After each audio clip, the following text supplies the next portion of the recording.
Hello aspirants, welcome to Sandhya TNPSC academy.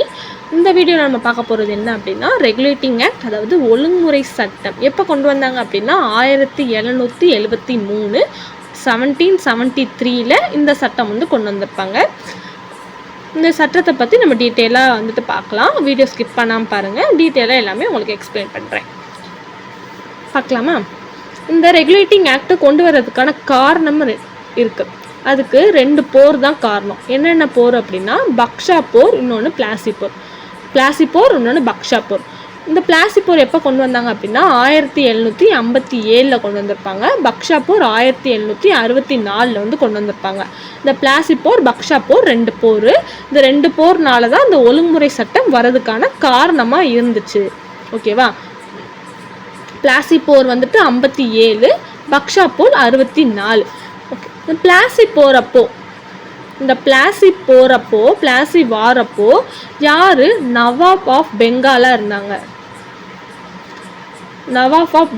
இருந்தாங்க? யாரு அப்படின்னா சிராஜ் உத் தௌலா இருந்திருப்பார். சிராஜ் உத் தௌலா இவர் தான் பிளாசி போறப்போ நவாப் ஆஃப் பெங்காலா இருந்தவர். யாரு அப்படின்னா சிராஜ் உத் தௌலா இருந்திருப்பார். இந்த ஒழுங்குமுறை சட்டம் வரப்போ யாரு பிஎம்மா இருந்தா? இந்த ஒழுங்குமுறை சட்டம் வரப்போ யாரு பிஎம்மா இருந்தா அப்படின்னா நார்த் பிரபு தான் பிஎம்மா இருந்தார். நார்த் பிரபு இவர் தான் பிரைம் மினிஸ்டரா இருந்திருப்பார். இப்போ கதைக்குள்ள வரலாம். ராபர்ட் கிளைவ் வராரு. ஃபர்ஸ்ட் ராபர்ட் கிளைவ் இவர் யாரு அப்படின்னா ஃபர்ஸ்ட் கவர்னர் ஆஃப் பெங்கால். இவர் யாரு அப்படின்னா ஃபர்ஸ்ட் கவர்னர் ஆஃப் பெங்கால். இவர் என்ன பண்றாரு அப்படின்னா 2 அமைப்பு கொண்டு வர்றார். என்னென்ன அமைப்பு அப்படின்னா திவானி, இன்னொன்று நிசாமத். 2 அமைப்பு. ஒன்று திவானி. திவானினா என்ன அப்படின்னா வரி வசூல் பை பிரிட்டிஷ். வரி யார் வசூல் பண்ணுவாங்களாம்? பிரிட்டிஷ் வசூல் பண்ணுவாங்களாம். ஓகேவா? நிசாமத்து அப்படின்னா நிர்வாகம். யார் பண்ணுவா? இந்தியர்கள் பண்ணுவாங்க. இந்திய ஆட்சியாளர்கள் பண்ணுவாங்க. புரியுதா? திவானினா என்ன? வரி வசூல் பை பிரிட்டிஷ். வரி யார் வசூல் பண்ணுவா? பிரிட்டிஷ் வசூல் பண்ணுவாங்க. நிசாமத்துனா என்ன அப்படின்னா நிர்வாகம். யார் நிர்வாகம் பண்ணுவா? இந்தியர்கள். இந்திய ஆட்சியாளர்கள் நிர்வாகம் பண்ணுவாங்க. இந்த 2 அமைப்பை தான் யார் கொண்டு வந்தா அப்படின்னா ராபர்ட் கிளைவ் கொண்டு வந்திருப்பார். அப்புறம் முக்கியமான ஒரு விஷயம் கொண்டு வந்திருப்பார், இரட்டை ஆட்சி முறை. இரட்டை ஆட்சி முறையை யார் இன்ட்ரடியூஸ் பண்ணான்னா ராபர்ட் கிளைவ் தான் இன்ட்ரடியூஸ் பண்ணியிருப்பார். ஃபர்ஸ்ட் எப்போனா 1765 எங்க பண்ணாருன்னா பெங்கால்.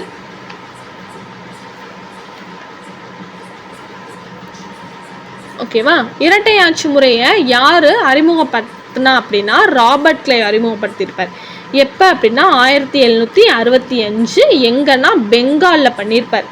இரட்டை ஆட்சி முறையை இவர் தான் அறிமுகப்படுத்தினார். இப்போ இந்த சட்டத்தில் என்ன பண்ணியிருப்பாங்க அப்படின்னா கவர்னர் ஆஃப் பெங்கால்னு இருக்குல்ல, இது என்ன பண்ணியிருப்பாங்கன்னா கவர்னர் ஜெனரல் ஆஃப் பெங்கால் மாற்றிருப்பாங்க. கவர்னர் ஜெனரல் ஆஃப் பெங்கால்னு மாற்றிருப்பாங்க. கவர்னர் ஆஃப் பெங்கால்னு இருக்கிறத கவர்னர் ஜெனரல் ஆஃப் பெங்கால்னு சேஞ்ச் பண்ணியிருப்பாங்க. அப்போ ஃபர்ஸ்ட் கவர்னர் ஆஃப் பெங்கால் யாரு? Robert Clive. அப்போ கவர்னர் ஜெனரல் ஆஃப் பெங்கால் யார் இருப்பா? வாரன் ஹாஸ்டிங் இருந்திருப்பார். Warren Hasting governor general of Bengal Warren Hasting இருந்திருப்பார். இப்போ வாரன் ஹாஸ்டிங் என்ன பண்ணியிருப்பாருன்னா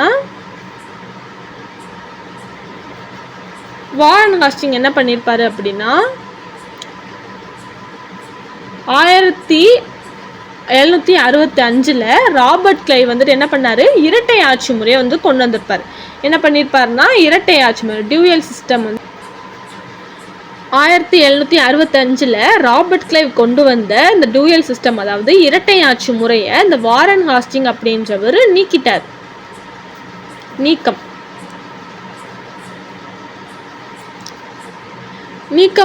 பண்ணிட்டார், அது நீக்கிட்டார்.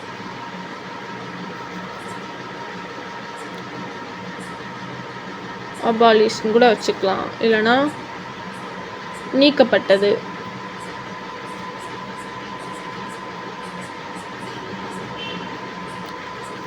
ஆயிரத்தி 1765 யார் இரட்டை ஆட்சி முறையை கொண்டு வந்தா? ராபர்ட் கிளைவ் கொண்டு வந்திருக்காரா? ராபர்ட் கிளைவ் கொண்டு வந்ததை வாரன் ஹாஸ்டிங் இவர் பதவிக்கு வந்ததுக்கப்புறம், இவர் எப்போ பதவிக்கு வந்தார்? 1773 ரெகுலேட்டிங் ஆக்ட் கொண்டு வரப்போ தான் இவரும் பதவிக்கு வந்திருக்காரு. 1773 இதை வந்து என்ன பண்ணிட்டாருன்னா அபாலிஷ் பண்ணிட்டாரு, நீக்கம் பண்ணிட்டாரு. எதை? இரட்டை ஆட்சி முறையை நீக்கிட்டார். இப்போ அடுத்து சுப்ரீம் கோர்ட்டு எஸ்டாப்ளிஷ் பண்றாங்க. சுப்ரீம் கோர்ட்டு எஸ்டாப்ளிஷ் பண்றாங்க. எங்க பண்றாங்க அப்படின்னா கல்கத்தால உள்ள வில்லியம் கோட்டை.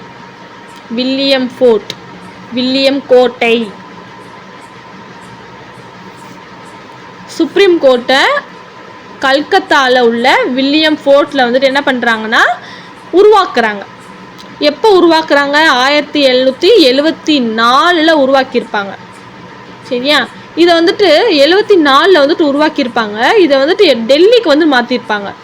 டெல்லிக்கு வந்துட்டு சேஞ்ச் பண்ணியிருப்பாங்க. Change to Delhi. இதை டெல்லிக்கு மாற்றிருப்பாங்க. டெல்லிக்கு எப்போ மாற்றினாங்க அப்படின்னா 1937 தான் டெல்லிக்கு போயிருப்பாங்க. டெல்லிக்கு எப்போ சேஞ்ச் பண்ணாங்க? சேஞ்ச் டு டெல்லி எப்போ சேஞ்ச் பண்ணாங்கன்னா 1937 டெல்லிக்கு வந்து சேஞ்ச் பண்ணாங்க. டெல்லிக்கு சேஞ்ச் பண்ணப்போ எத்தனை ஜட்ஜஸ் வந்துட்டு இருந்தாங்கன்னா ஒரு சீஃப் ஜஸ்டிஸ் வந்துட்டு இருந்தார். ஒரு சீஃப் ஜஸ்டிஸ், தலைமை நீதிபதி, ஒரு சீஃப் ஜஸ்டிஸ், 3 அதர் ஜட்ஜஸ் வந்துட்டு இருந்தாங்க. அந்த 3 அதர் ஜட்ஜஸ் யார் அப்படின்னா நான் சொல்கிறேன், நீங்கள் எழுதிக்கோங்க. லெமிஸ்டர், சாம்பர், ஹைடி. அகைன் சொல்கிறேன், லெமிஸ்டர், சாம்பர், ஹைடி. இந்த 3 பேர் அதர் ஜட்ஜஸாக இருந்திருப்பாங்க. அந்த சீஃப் ஜஸ்டிஸ் யார் அப்படின்னா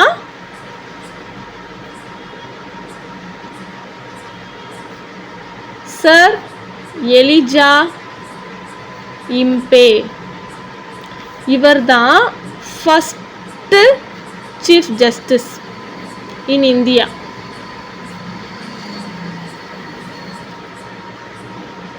இவர் தான் யாருன்னா first chief justice in India, sir Elijah இம்பே.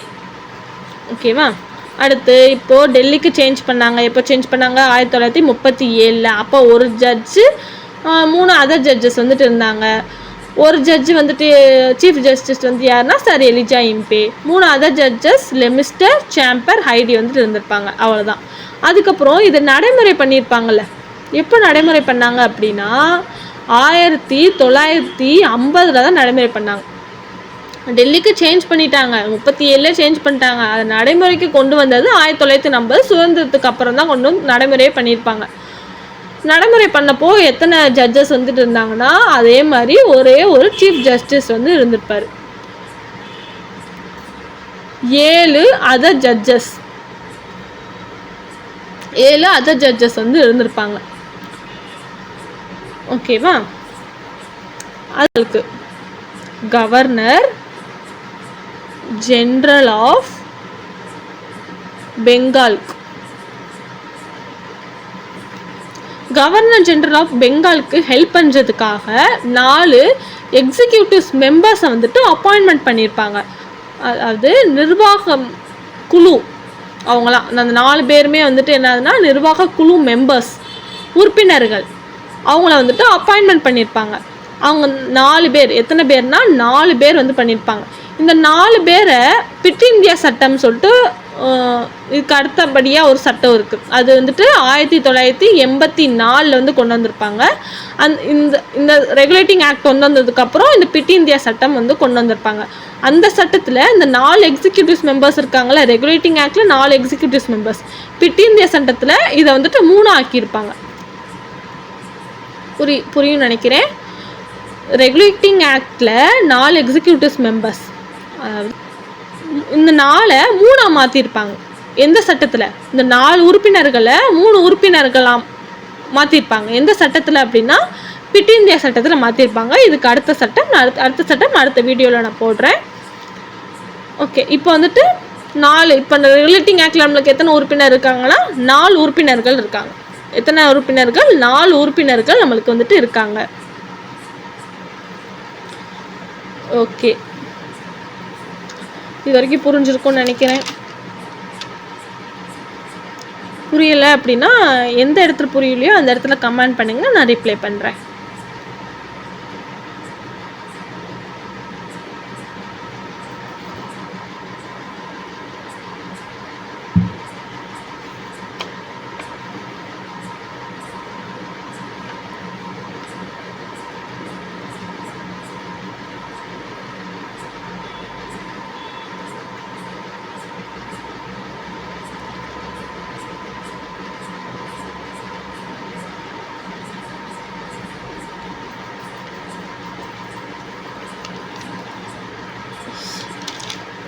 இதில் மெயினான ஒரு இம்பார்ட்டண்ட் பாயிண்ட் இருக்குப்பா. மெயின் இம்பார்ட்டண்ட், நீங்கள் வந்துட்டு இந்த மாதிரி இதெல்லாம் வந்துட்டு டெஸ்ட்டு போட தான் எக்ஸ்ட்ரா பாயிண்ட்ஸ்லாம் ஆட் பண்ணிகிட்டே வாங்க. சைடில் வந்துட்டு பென்சிலில் வந்துட்டு சும்மா குட்டி குட்டியாக வந்துட்டு எழுதி வச்சுக்கோங்க. இப்போ உங்களுக்கு புரிகிற மாதிரி டெஸ்ட்டு போட தான் வந்துட்டு உங்களுக்கு நிறைய எக்ஸ்ட்ரா பாயிண்ட்ஸ்லாம் வந்துட்டு கிடைக்கும். இப்போது ரெகுலேட்டிங் ஆக்ட் இயற்றப்பட்ட நாடு, ரெகுலேட்டிங் ஆக்ட் ஒழுங்குமுறை சட்டம் இயற்றப்பட்ட நாடு என்னதுன்னா ஐக்கிய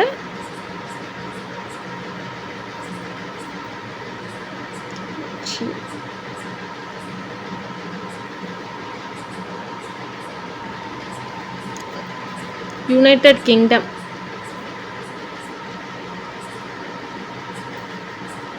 யூகே. ரெகுலேட்டிங் ஆக்ட் இயற்றப்பட்ட நாடு எதுன்னு கேட்டாங்கன்னா என்ன போடுவீங்க அப்படின்னா யுனைடெட் கிங்டம், யூகே.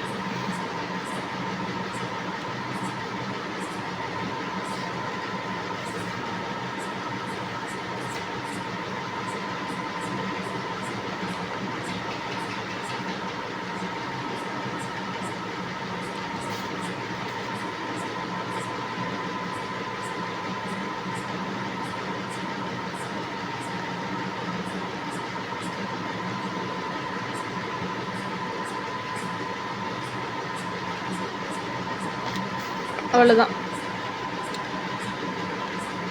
அவ்வளோதான்ப்பா. இது புரிஞ்சிருக்கும்னு நினைக்கிறேன். பிளாசி போரில் ஆரம்பித்து பிளாசி போர், பக்ஷா போர், அதுக்கு யார் நவாப் ஆஃப் பெங்காலாக இருந்தா, ரெகுலேட்டிங் ஆக்ட் வரப்போ யார் பிஎம்மாக இருந்தா, ராபர்ட் கிளைவ் என்னென்ன பண்ணார், அதை வந்துட்டு வாரன் ஹாஸ்டிங் வந்துட்டு ராபர்ட் கிளைவ் இரட்டையாட்சி மாரி கொண்டு வந்தது, அதை வந்துட்டு எப்போ அபாலிஷ் பண்ணார்.